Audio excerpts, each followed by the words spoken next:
This is the Mandalorians, the Explosion Network's after show where we're breaking down each and every episode of The Mandalorian, of course, Disney Plus's original Star Wars series, The Mandalorian. My name's Dylan Black, and joining me to discuss today's episode, Ashley Hobley. Hey John, excited to be here back on Navarro, where it all began. Between this and Tatooine, you'd think there was no other planets in the galaxy nearly. Is this the last time they're ever going to come back? No, of course it's not. Of course it's not. They'll be back again this season. Sure. Penultimate episode. But there's my bet straight away. So this episode, Chapter 12, The Siege, directed by Carl Weathers, written by Jon Favreau. Say it every week. You never know. Of course, I assume next week's episode is going to be written by someone else, aka Dave Filoni, but I'll be surprised, or we'll see.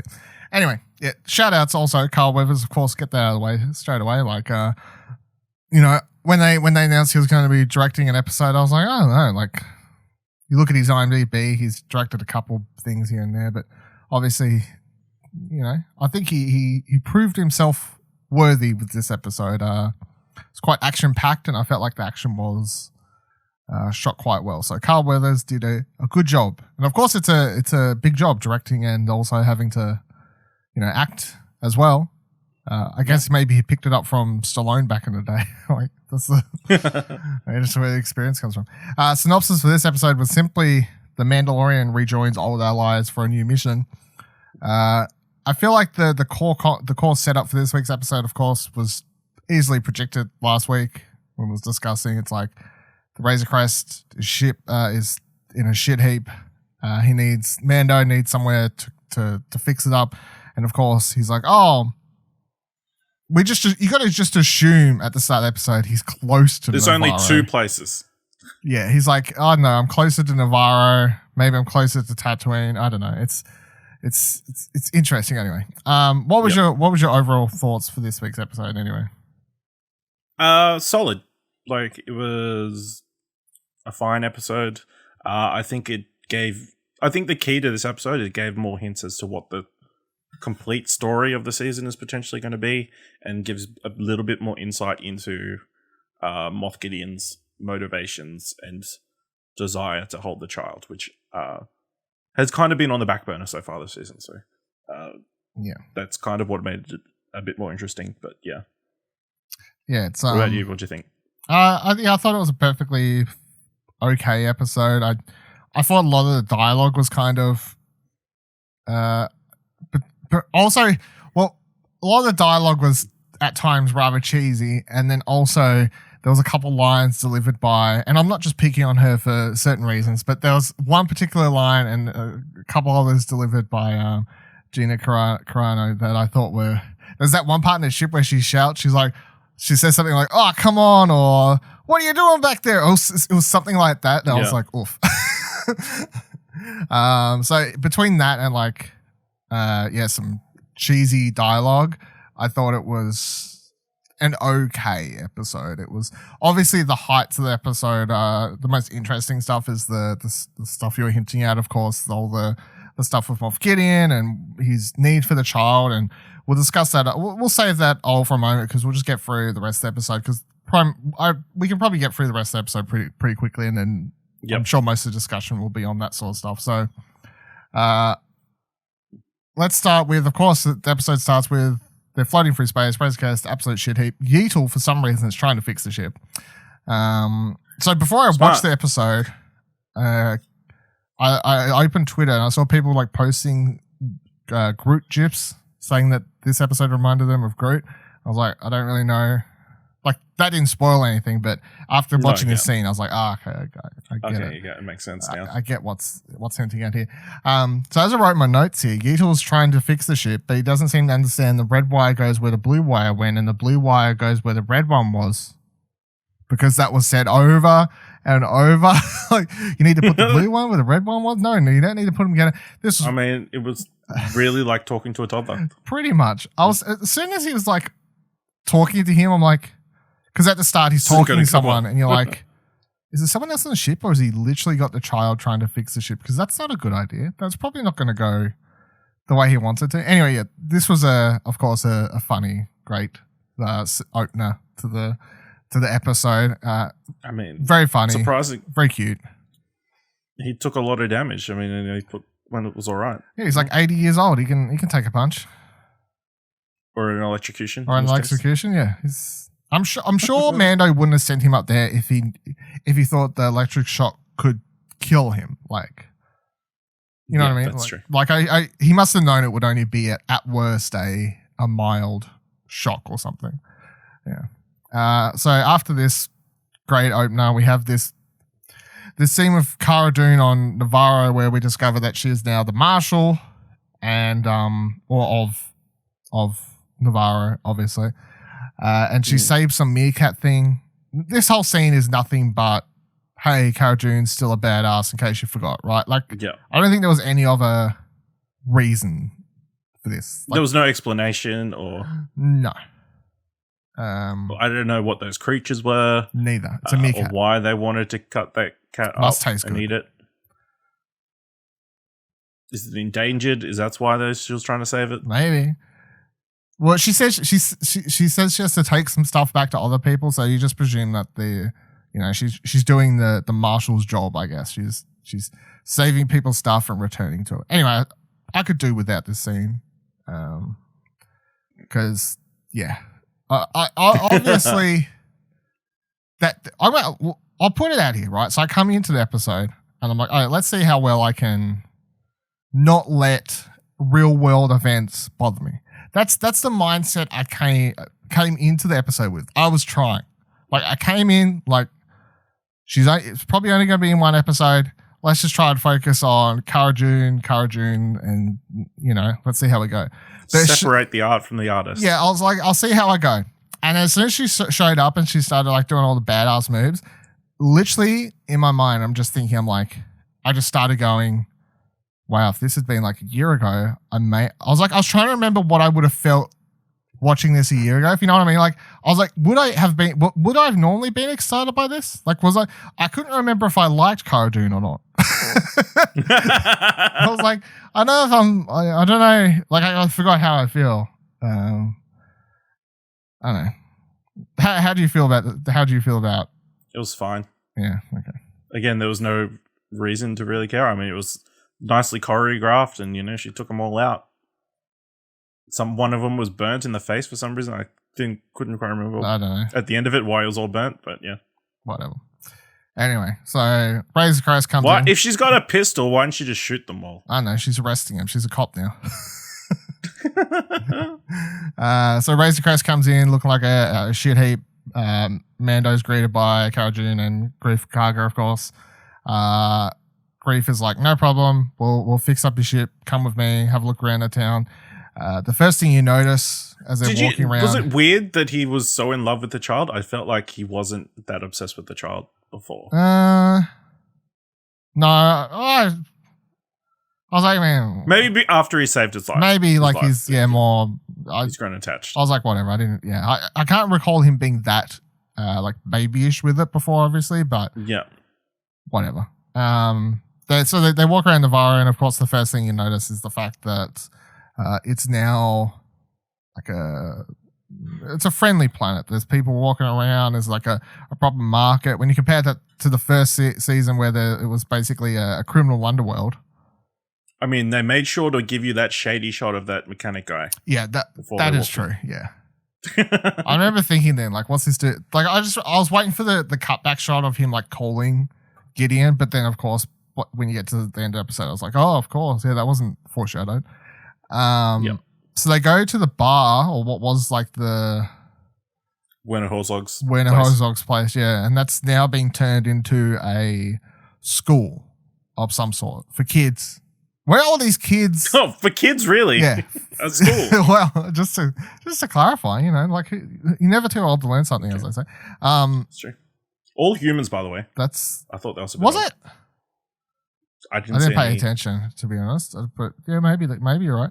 The only thing I was wondering with all this, you got all these kids. I'm like, well, were all these people here before, or have like the Mando's been gone long enough that they're slowly turning Navarro into some sort of like good, what would you call it? Like it's a safe haven. Or like a place where people are coming and going, do business. He said if they get rid of the thing at the end, that hopefully Navarro will come like a more bustling trade post. Trade post. That's it. Trade post. That's the word. Yeah.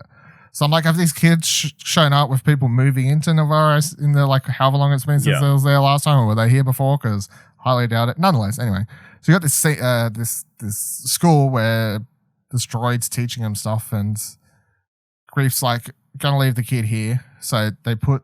Luckily, there was a spare seat, by the way. Like, someone was wagging school this day. Someone was wagging. Yeah. I mean, it's weird. I mean, I know it's out on the outer rim, but, the teacher to student ratio is very off. Yeah. Very high. And I was like, how's anyone paying attention? This droid... And they're not. Like, what's this droid going to do? Well, they're not really. Yeah, that's true. So Yeetal's put down. Yeetal then... Again, the food theme of the season. I don't know if there's ever going to be a payoff for this or if it's just simply supposed to be... I hope the payoff... I'm going to put it out there. Okay.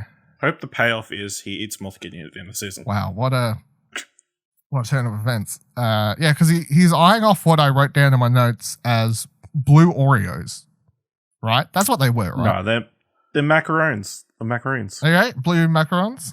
Okay. Yeah. Okay, let's all go. Blue macarons.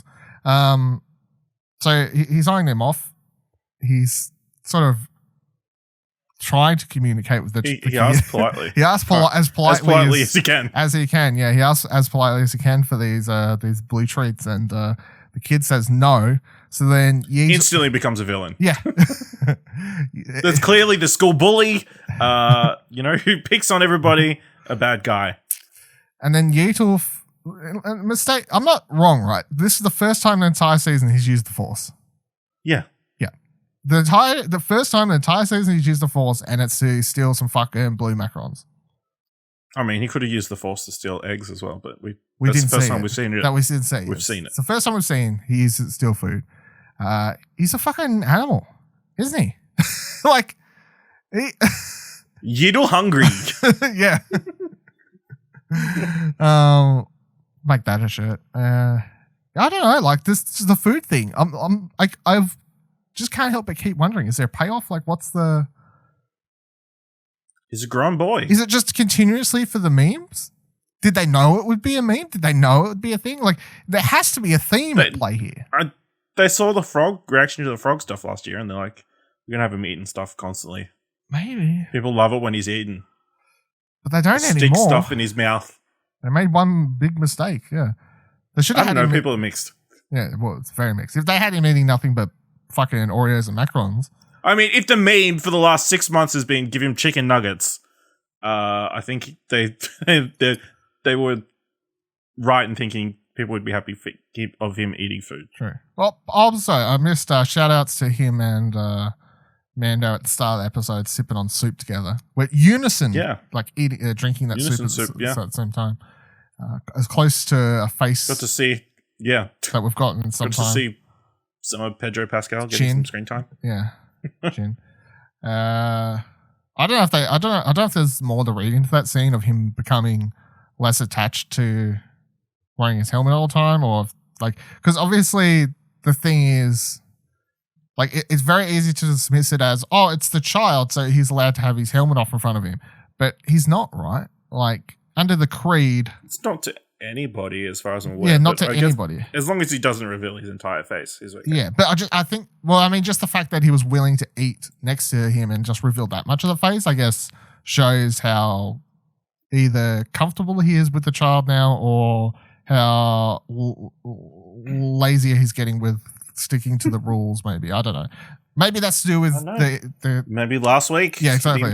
Maybe it had an impact on him. Man, they've got really good faces.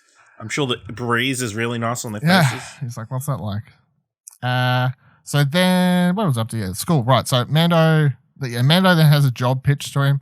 The job is basically, hey, there's like some sort of remnants of the Empire here in some sort of facility. By the way, unless I missed this wrong, of course, I've only watched episode once, but the way they explained it, they're like, hey, remember Moff Gideons people, where they come from last season? Yeah, like a bunch of them came from this facility.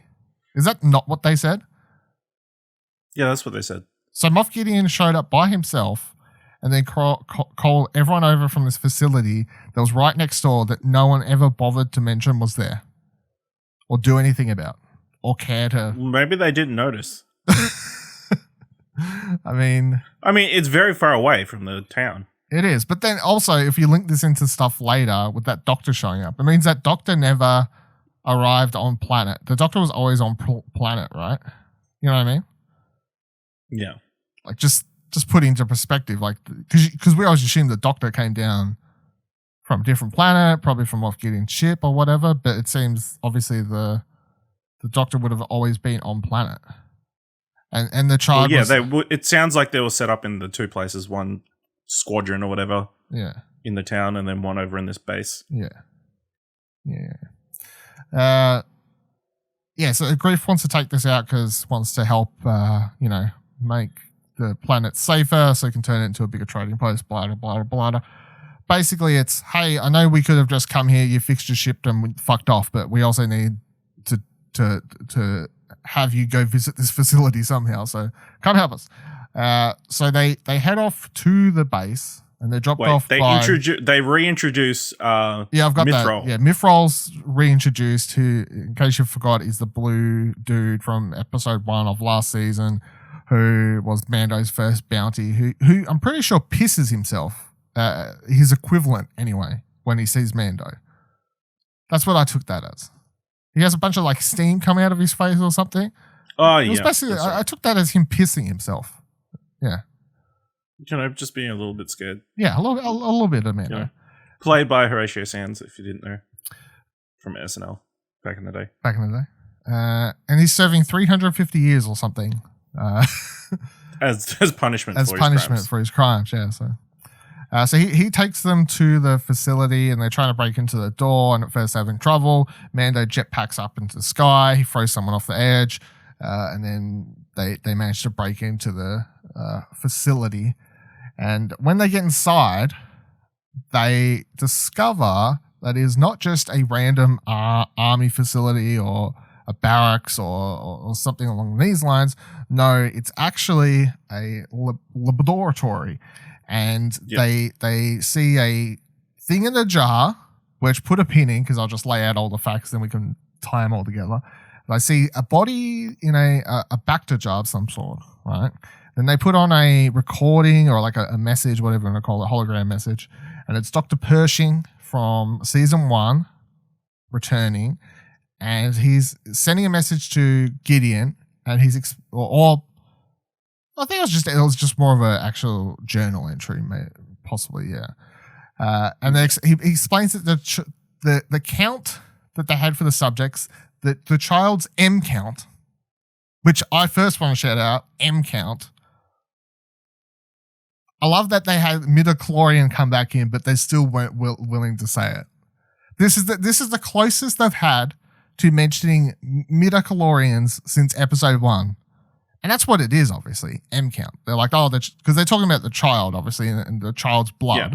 And they're like, M count. What the fuck else is M count? It's midichlorian count. It's much easier. It's much easier to say and much easier to I think it's also a lot easier to get away without people flipping their fucking lid. But personally, I love that.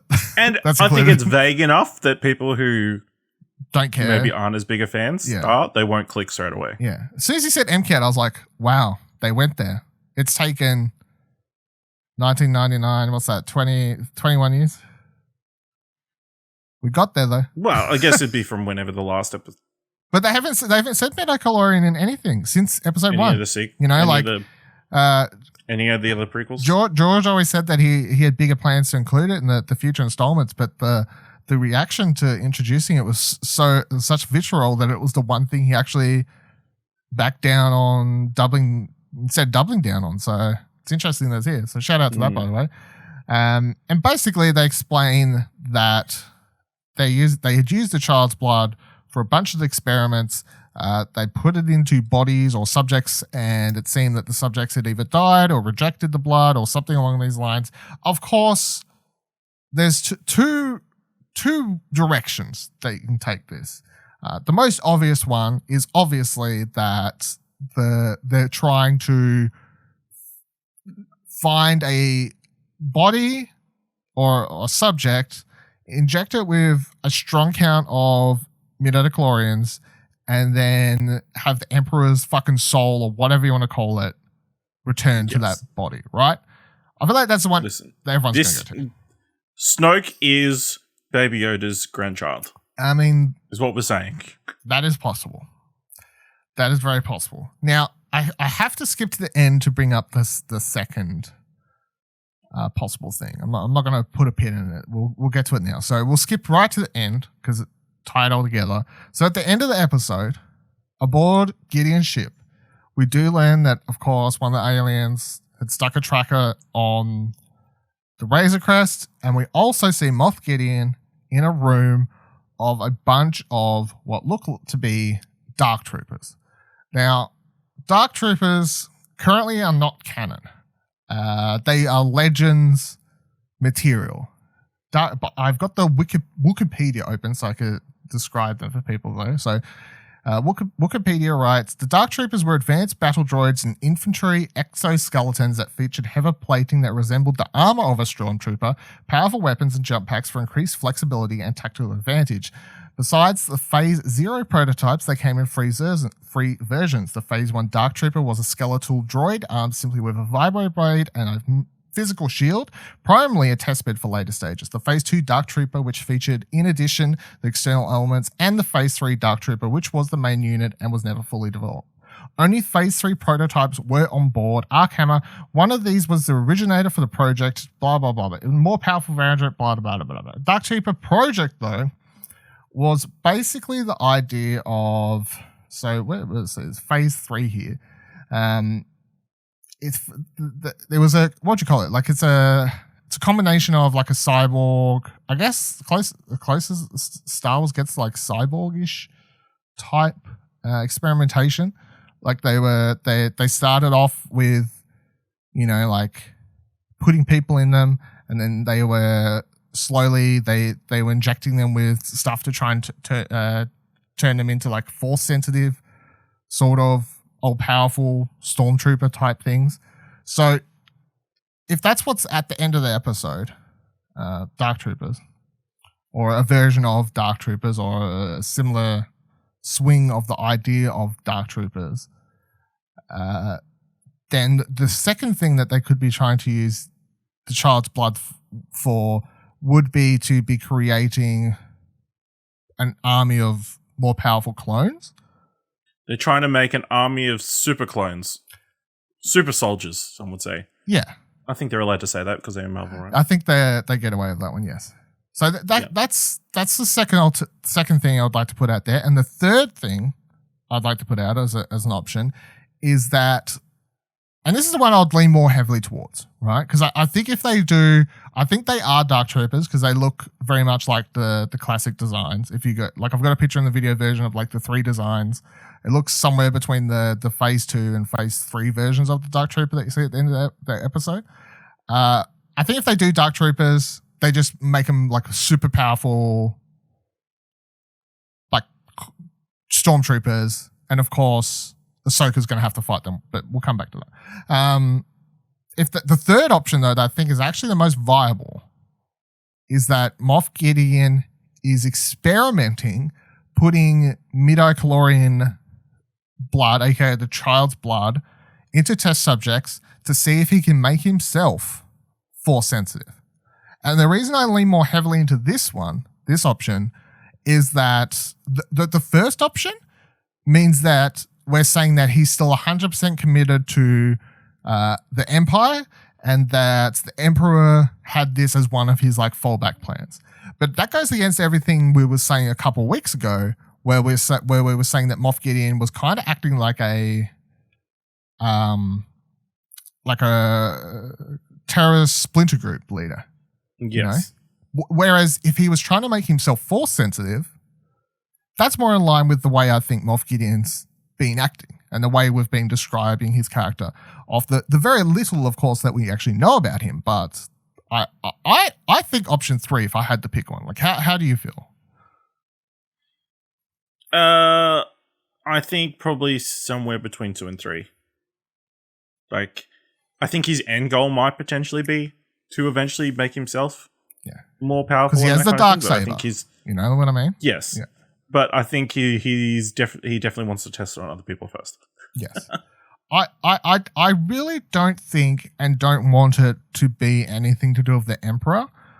Not only because I just think that's a little bit too on the nose, like just tying it into Rise of Skywalker stuff. But I also just don't think that fits the way we've been talking about Moff Gideon so far. You know what I mean? Like if he's doing that, that's ultra committed still to upholding the Emperor's mission.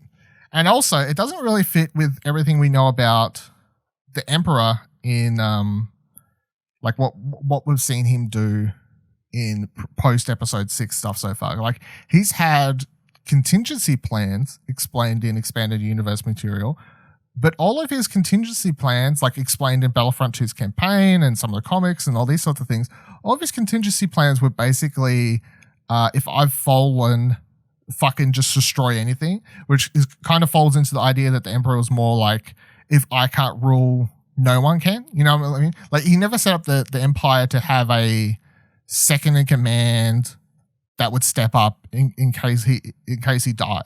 You know, it was I'm ruling or no one's ruling. So, like, I don't even think that fits the Emperor's type idea of like having a contingency plan of like someone experimenting with trying to make force sensitive stuff. Because then that means he would be open to the idea of someone else becoming force sensitive. And in a lot of ways, I don't think he would, given that like the Emperor is in a lot of ways like, because the Empire itself in a lot of ways is like Nazi-ish.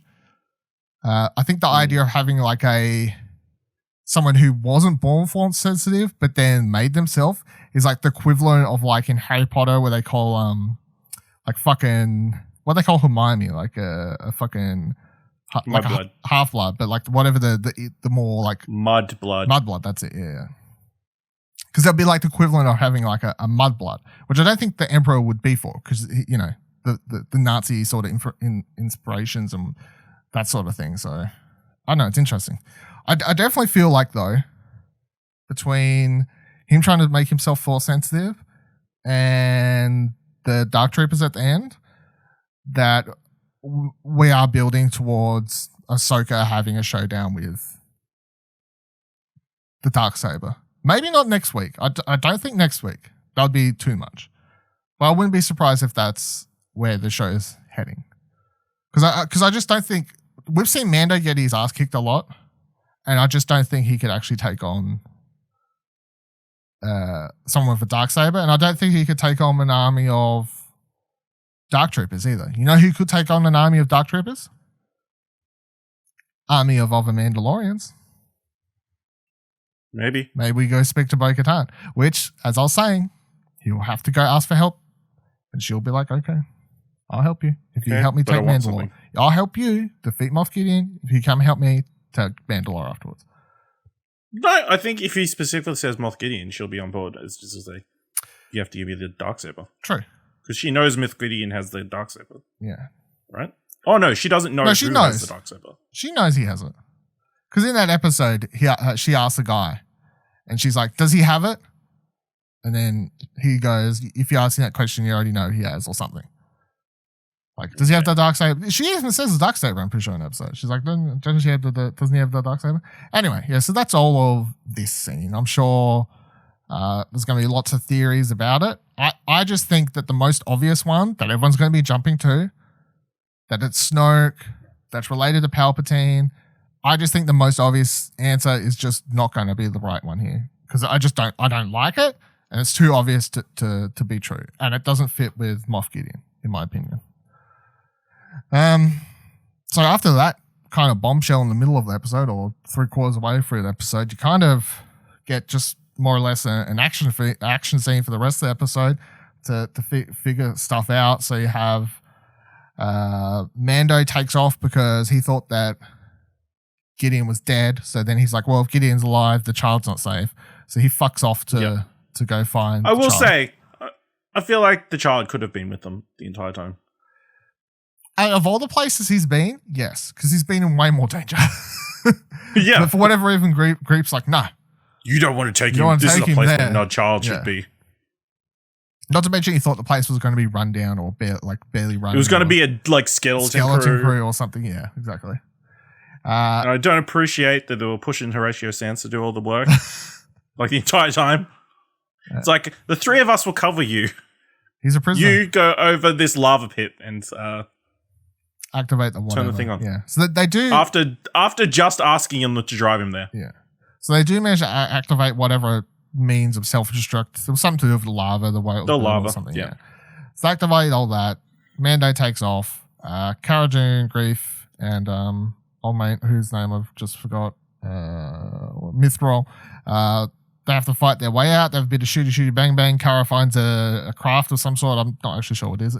It looks like sort of it looks like a gun on the back of a ship that would be used to like cart around cargo primarily. That's what it looked like to me. It didn't look like an actual, or like a prison ship even, kind of like remnant of Rogue One-ish prison ship type thing. I don't know. Anyway, so they have a shoot off. They take off. A bunch of scout troopers start chasing them. Fucking terrible scout troopers. Two of them crash right into one another. No lessons taken from all of the ones that were on the Battle of Endor. Bloody crashing into the trees and shit. Anyway, shooty bang bang, explosions. They think they've got them all. Base blows up, lava, big bada boom. They think they're fine. Nah, out comes a bunch of TIE fighters. So, TIE fighters chasing them. Greef's trying to shoot them down. Poor shooting from Greef. So, pretty good driving by Cara Dune, though. I will note that. Some pretty decent driving from old Cara there. Although the one corny line, which I already mentioned. And then the last moment, when all seems well done because they fucked their gun and the tires are closing in, of course, Mando shows up to save the day. And he manages to take out the rest of the tires in the newly rebuilt Razor Crest. And this scene just shows it off in all of its glory, proper what the Razor Crest can do when the Mando's behind it and it's got full power. And Yeetal's having the time of his life because he's fucking nicked He's got the macaroons. He's got the macaroons. He's in his chair, He's doing all these trips. Yeah, Mando's doing a million flips in the air. And flips and stuff. He's got his arms up in the air. It's like a roller coaster. With macarons. Yeah. And then he throws up all over himself. Just spits up a bit. Yeah. And Mando cleans him. Just a little bit of blue stuff. Mando cleans him like he's a little baby. Dabs him with his... Yeah. He dabs him with his own cloak, I think, actually. Yeah. Like, that's how much he cares about looking after that thing. I mean... He's not Lando. He doesn't have, like, several in the back. Maybe. Could be another section of the... Razor Crest we don't know about. There might be a washing machine in the Whatever back. was in the back is not there anymore. It floated out into fucking space, all right? He could have locked it down,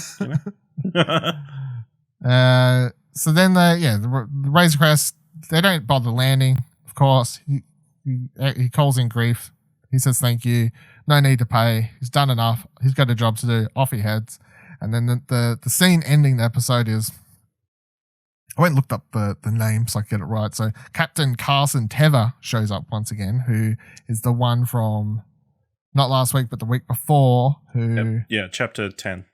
Hey, yeah, Chapter 10 is the one who, of course, lets Mando go after they save him from the New Republic captain who saves him from the spider monster thing. And he's like, well, I keep getting reports of lots of shit happening out here. He's like, and then what happened with the Razor Crest after the base blew up? And then Greef protects him, says, no, Razor Crest. No, you know what these droids are like. Blah, blah, blah. Anyway, I found this scene funny because between this and Chapter 10, like this Captain Carson has just been really built as like a New Republic, like cop out to change the world. He's like the new cop. He's out taking names and... The one cop for the entire Outer Rim. Yeah, for the entire Outer Rim. They got one cop. The New Republic's really spread thin at the moment. Trying to fix up the galaxy. They got this one guy. I will say, I found it interesting that he wasn't included in the cast list at the end. Wasn't he? No, he was like listed in like the guest starring right. card. like the black cards, Yeah. not the concept art cards. That's one you always have to stay for. Which, by the way, quick side note, anytime any episode where I'm like, oh, I wonder who that was, it shits me because after the title cards, like the ones with the art finish, it does that whole thing where it puts the credits in the, the bottom right hand corner. I'm like, and I have to quickly like switch back over. I'm like, for fuck's sake, I was watching the credits. Like, I'm literally waiting to see cast members and you're minimizing the credits on me. I think that's a problem across all the streaming services. Yeah, so like it would be nice to have a setting. Just don't auto-suggest me shit. I want to leave the credits on. Yeah. Anyway, that's a whole thing. And then we learn, because Carson goes out and talks to Cara Dune, and we learn that Cara Dune was actually from Alderaan. And I feel like we knew that. Did we? If we did, I completely forgot. Because I wrote it down as if it was new information. And I also thought the way that she delivered the line, I lost everyone, if I had cared more about the character in a different world, that may have made me sad. But it did not. That's how that went. What do you find? You type in Cara Dune, Alderaan? Did we know that? Did I forget that? No, it doesn't specifically say on this Wikipedia article. Must be you then. If it would list it as a homeworld if it was already. Yeah, it does say listed homeworlds. Alderaan. No, she said it in just chapter 8. Okay, there you go. Apparently. Completely forgot. So, I don't know, like this whole scene basically sets up her to, I guess, join the New Republic again or something. That's what I got from it. Did you get anything else? Like the way it was, like he leaves a badge as if it's like a sheriff like dropping a deputy badge for someone. Something like that. I mean, maybe Navarro has some sort of connections with the New Republic going forward. If they want to become a proper trading post. Yeah. Instead of being like Outer Rim. New Republic backing would be helpful. Yeah, instead of being like, oh, we're the Outer Rim, we're like known as the criminal part of the galaxy, which is run by our own law, like maybe she extends the olive branch. I mean, technically it's them extending the olive branch because she was a deserter. True. Technically. Yeah. So. Yeah, I don't know what the war crimes are. New Republic laws would be for a deserter. Really, it's kind of like a resignation than anything else. Yeah. I mean, I don't know. I'm pretty sure you should be allowed to quit the rebels whenever you want, right? Well, you'd think so. Yeah, I don't know. As long as you're not joining the other side, then maybe that's what they'd be worried about. I guess. Yeah. Mm. And then obviously you get the Moff Gideons scene, which we talked about is what followed. And obviously next week we're actually going to get to the planet name, which I forgot, but I'll remember next week, and we're going to presumably meet Ahsoka Tano in live action. Corvus, there we go. Yes, next week, directed by Dave Filoni, written by Dave Filoni. It's the big one. Maybe. It's presumably the big one. Yeah, it's presumably the big one. It's presumably the big one. I'm obviously excited for that. I have a lot of questions. Like I just don't know how it's going to go. Like it's weird because it is weird. I mean, in a lot of ways, for people who only watch The Mandalorian, never watch like the animated stuff, obviously it's going to be like I still think even without that, it's still pretty massive to introduce. Like if you've never watched the animated series, you don't know who the fuck Ahsoka Tano is. You're watching an episode and there's a Jedi there, or someone who you would assume is a Jedi because they have lightsabers, right? Still, that's going to be big for people, even like average Star Wars fans just watching this, right? You know what I mean? Like that's still a big reveal, right? Like a Jedi post episode 6. Jedi? I was going to say, does she have lightsabers? Yeah, she has lightsabers. I'm thinking because I was thinking the end of Clone Wars. Clone Wars. Yeah, at the end of Clone Wars, she ditches her Rebels. Yeah, she has more by Rebels. She has 2 white or clear, whatever you want to call it, lightsabers. Because she's not a Jedi. Actual lightsabers. Yeah, because she's not a Jedi, so she doesn't have. Because you can't actually see light. Reasons. They explain it in the Ahsoka novel. She actually steals she actually beats the shit out of a Inquisitor and then like steals his lightsaber and because she takes it, like the crystal, like bleeds the darkness out, or I don't know, it's getting like real. It's like use somebody else's wand. Yeah, basically. Yeah, in a lot of ways, it's weird how like lightsabers, the crystals, sort of relate to wands in Harry Potter, actually. But yeah, anyway, next week's the big one. I'm excited, obviously. Looking forward to Ahsoka. Looking forward to Ahsoka meeting Yeatle. Looking forward to Mando meeting Ahsoka. I just don't know what's going to happen in the episode. You know, that's the thing. Like, it's like all I know is Ahsoka's presumably showing up next week. But what the fuck happens then? Like, you know what I mean? Like, what? Yep, they just meet up, and the entire episode is flashbacks. Imagine. Imagine. I just don't know. Like, this is what's happened between the end of Rebels and now.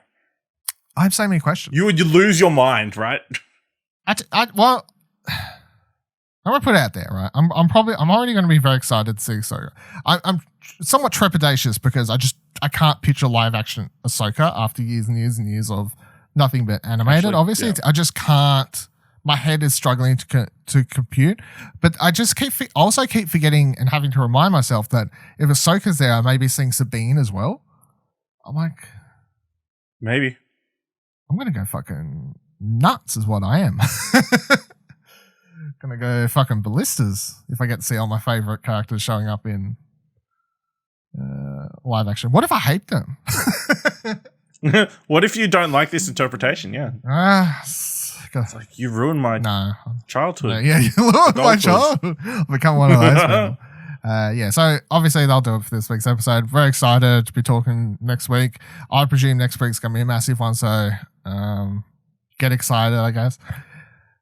I think I actually have to... part of me hopes is like really like basic and like she shows up right at the end. She's like, I mean, even if she... Oh, no, what was the... I saw the meme of someone like, if Rian Johnson directed the this episode, you know?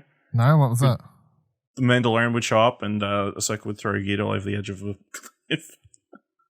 like Luke Skywalker at the start. That's a bad meme. That's like completely missing. Yeah. that's some fucking Last Jedi hater terrible level meme. Yeah, I know, but you know. I mean, if she only shows up at the end, I'm still going to... It's still Ahsoka live action, so like it doesn't really matter. Look, put it this way. Even if I didn't know Ahsoka was showing up next week, and all I knew was it's Dave Filoni's week next week, I would still be coming to next week's episode the most excited I would out of any episode. I'm always going to go into a Dave Filoni episode the most excited because it's Dave Filoni, and I like Dave Filoni. Dave Filoni is the man. Dave Filoni's created all my favorite Star Wars things. He's also a very mystical man who I quite appreciate the way he does Star Wars. He's George Lucas's apprentice. He's the closest thing we have remaining in Star Wars to George Lucas's influence. And as much as people hate George Lucas after the prequels, that he's the best we've got. I was going to say, is he Anakin or Darth Vader? But I guess they're technically the same person. So. He's like Darth Vader. No, he never went bad. So I guess it's I don't know. I guess it's Anakin. But I mean, that's what he is though. For people who don't understand, Dave Filoni, like he's not just the guy who did the anime series. He is and was George Lucas's pupil, who throughout the years has constantly always talked up how much he respects George. How much George always influences what he does, and how if he can't think of a way to like tackle an episode or a theme or something like that, he always thinks back to the things that George told him. Because people forget that George Lucas created the Clone Wars, was heavily involved in the Clone Wars animated series, and for a lot of it, George was like, he wasn't the head, Dave wasn't the head dude, George was still in control a lot, and that show went for a long time, and Dave Filoni got to soak up a lot of George Lucas knowledge over the years of doing that show, which he then of course brought over to Rebels, where he was the one actually leading in charge of the full direction of the show. So like people forget, like Darth Maul coming back wasn't random people decide to do thing. Darth Maul coming back was George Lucas. You know, like these are all George Lucas's ideas. Ahsoka, George Lucas. You know, like these are all George Lucas was the one who said Anakin should have a Padawan. So anyway, Follow us on Twitters by heading to explosionnetwork.com/Twitter, of course. You can check out the Mandalorians in video form, which includes pictures from the episode, sometimes videos, random things I bring up. Like this week's episode, I had a video playing from, at some stage, I had a video of Star Wars Dark Forces, which playing in the background where they're fighting the Dark Trooper in that, because that's where the Dark Troopers originally came from. Very old computer game. Looks like shit, but nonetheless, it was on the video. If you want to watch it there, youtube.com/Explosion Network, or you can check out explosionnetwork.com and find it that way. Or if you'd like to just listen to audio and you're watching it in the video and you're like, fuck your faces, you can find us on Apple Podcasts or Spotify. And until next week, we have spoken.